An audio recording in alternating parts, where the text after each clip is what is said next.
What up, everybody? Hey, I'm Sean Larkins, and I am going to be your next guide and tour through history and food throughout the world. I am Sean Larkins. I'm originally from Detroit, Michigan, born and raised, 6 Mile and Schaefer, Cooley High till I die, baby. And Detroit, of course, if you've never been to Detroit, you ain't missing a lot, but you are missing some Coney Islands because Coney Island is a Detroit staple. When you get to Detroit, tell them you want a sloppy coney or coney dog. You gotta have that. That's a Detroit staple. Make sure you get the one on 6 Mile and Schaefer. That's one of the best ones. I am also a veteran of the U.S. Air Force. When I left Detroit, I joined the Air Force. I was stationed in Germany. So, as in Germany, you eat the German food. You have the German food. You have the Frankfurters and the schnitzels. So I had a lot of schnitzels. And you also gotta have German beer. German beer. We used to drink a beer called Terminators. I don't know if they're still around. I was a long time ago. I'm gonna give my age away. But Terminators was 3 times stronger than any beer ever in the United States. So we didn't call them Terminators. We called them Terminators. You had to put some Sprite in there to calm it down. Germany was wild. In Germany, you gotta get on the Autobahn. If you've never been on the Autobahn, we're talking about average speeds of 110 miles an hour. So it's not like here. This is like a drag race going to work every morning. That's what the Autobahn is about. So I left Germany. I was stationed also in San Antonio, Texas. I was down in the South, down there in Texas. So in Texas, of course, is big for cattle and things like that. And when I got to San Antonio, this is the first time I've ever heard or eaten brisket. I had never heard of brisket in my life till I got to San Antonio, Texas. I'm not a huge beef guy, but when you're in San Antonio, you got to have some brisket. That's a big side of beef. I think they just bring the cow in, they just take the head off and then start cooking. It's a huge piece of meat. So when you're in San Antonio, you gotta have brisket. So then I moved to Atlanta, GA. Now, Atlanta, GA is in the South.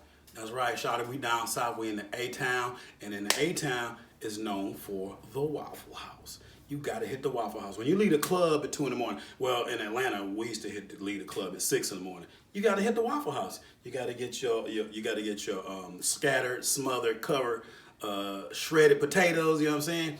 And that's gonna give you what we call the itis. So as soon as you eat that, you're gonna have the itis. I don't know if y'all know what the itis is. It's a black thing. If you ain't never had the itis, look it up. You probably had it and didn't even know what it was. You like, I had the itis? Yeah, you had the itis. If you went to Waffle House, you had the itis. And the dirtier the Waffle House was, the better the food. If that chef had some motor oil up under his nails, man, you know that breakfast is gonna be off the chain. You got to have that. So you gotta hit the Waffle House. Also known for its soul food. You got some of the best soul food in the world in A-Town, Atlanta, GA. I left Atlanta. Now I reside in Los Angeles, California. Los Angeles, California is known for Mexican cuisine. And you can find the best Mexican cuisine on any corner in this city. I mean, literally. And one of my favorites is a place called Sky's Tacos on Pico. I love this place. I've been eating there. Every time I touch down in LA, I gotta go to Sky's Tacos. It's black owned, some of the best tacos in the world. But if you just want a regular taco, you just go to the taco truck. I'm talking about the truck that's leaking oil. It's gonna be the best taco burrito you're gonna have in Los Angeles. And some of them don't even have a license. I mean, that's the street meat. You can get good street meat taco too. I don't know about the street meat taco. I don't see where they ain't no running water there, so I don't see where they washing their hands. So I don't really deal with the street meat tacos. All right, Sean. So when did you start to get interested in food? I got interested in food immediately off the tit. So once the tit came out, the food came in.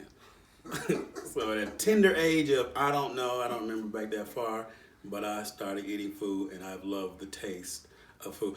They got the COVID going on right now and they say people are losing their taste and their smell. That's gotta be worse than a fever or dying. To lose your taste? I can't even imagine it. I'd rather be in the hospital on the life support for 2 weeks than lose my taste. I gotta have my taste. So what is your favorite thing to eat and why? I gotta say breakfast. I'm a breakfast guy. I don't care if I wake up at 3 o'clock in the afternoon. I gotta have me some breakfast. I can have some pancakes. I gotta have some eggs. I gotta have some potatoes. I got to have my breakfast. Loves me some breakfast. Okay, so with that being said, what's your favorite thing to cook? I'm not a huge cook guy, not because I can't do it. I just don't like cleaning up the kitchen, so I don't do a lot of cooking. So, but I'm a hell of an orderer. I can order the hell out of anything. But if I do gotta cook, don't laugh at me, but I like a mean grilled cheese. My mother taught me how to make a mean grilled. My mother makes the best grilled cheese in the world.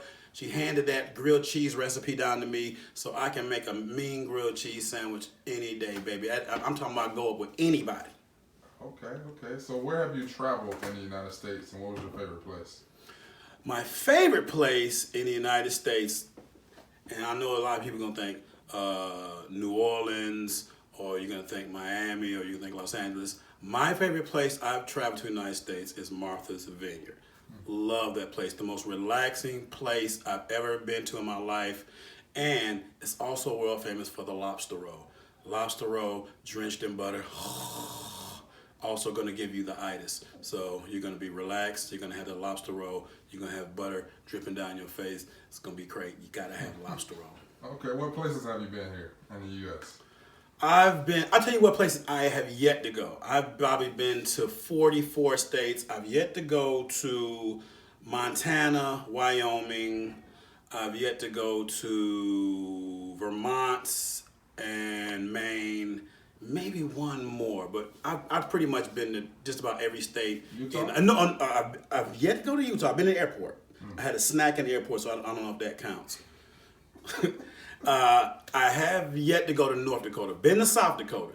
I took 3 planes and a crop duster to get there, but I did make it to South Dakota one time. So I've been to Alaska 4 or 5 times, and I have been to Hawaii.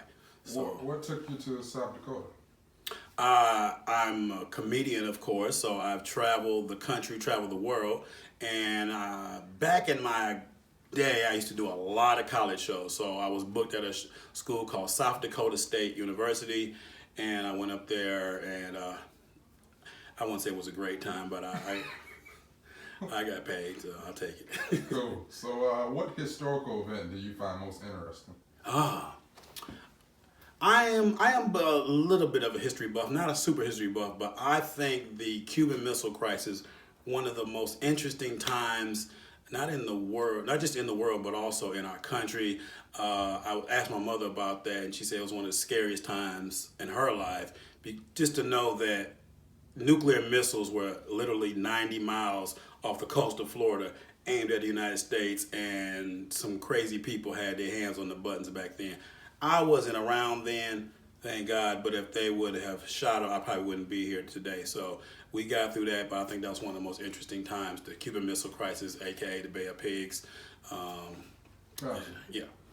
Do you find the intersection of food and history interesting? That is interesting. Yeah, I think so. Okay, all right. If you had to have dinner with only 3 people, historical figures, what 3 people and where would you have these meals? Okay. I would have breakfast with Griselda Blanco, aka the cocaine lady, the killer cocaine lady of the world. I would have to have breakfast with her. She would probably make me do some drugs. I've never done drugs before, but if I'm gonna do some cocaine, it's gonna be with Griselda Blanco, the cocaine lady, and I'd have breakfast with her. I would have lunch with Kim Jong-un on a boat, because if that food came back wrong, somebody's getting thrown in the ocean. He don't play, so that food gonna be good. Dinner, I would have to go with Mansa Musa, the richest man to ever walk the earth. Mansa Musa from Africa. Some crazy amount of billions of dollars he was worth. So the dinner, it's not just going to be a dinner. It's going to be an event that's probably going to last a week long. It's probably going to be a 20-course meal. I've got to eat with Mansa Musa. All right. Well, last question. All right. Where have you not traveled, and what's on your bucket list? I would love to go to Dubai. Got to go to Dubai. I've yet to go there. I don't know if Dubai is famous for food, but it just looks like a dope place. I want to go out with the camels in the middle of the desert and do that. And of course, the homeland, Africa. Ooh, ooh, ooh. I gotta go back to Wakanda, baby. It's not really a Wakanda over there, but you know, we watch a lot of movies here. But I want to go back to Africa, maybe South Africa. Gotta taste the cuisine there. You know, they eat with their hands. I don't want to do that. I'm going to bring a fork and I'm going to eat mine before they start dipping their hands in it. But I got to get to Africa. I got to get to the homeland before it's all over. All right, so you definitely think you would be a good fit for this show. You just saw the tape. What do you think? Duh. I'm your next host, baby, Sean Larkins.